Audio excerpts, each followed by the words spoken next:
ঈদ উল ফিতর উপলক্ষে বাণিজ্যিক ব্যাংকের মাধ্যমে বাজারে নতুন নোট ছাড়ছে কেন্দ্রীয় ব্যাংক।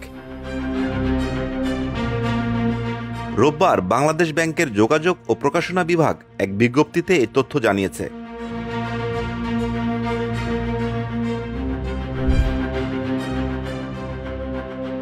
এতে বলা হয়, সাপ্তাহিক ও সরকারি ছুটির দিন ছাড়া ঢাকার বিভিন্ন তফসিলি ব্যাংকের ৮০টি শাখা ও বাংলাদেশ ব্যাংকের বিভিন্ন অফিসের মাধ্যমে ৫, ২০ ও ৫০ টাকা মূল্যমানের নতুন নোট বিশেষ ব্যবস্থায় বিনিময় করা হবে।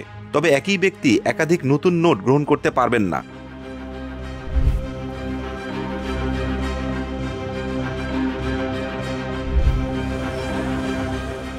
ঈদ উপলক্ষে বাজারে এই নতুন নোট ছাড়া হবে ১৯ মার্চ। সরকারি ও সাপ্তাহিক ছুটির দিন ছাড়া নোট বিতরণ চলবে ২৫ মার্চ পর্যন্ত।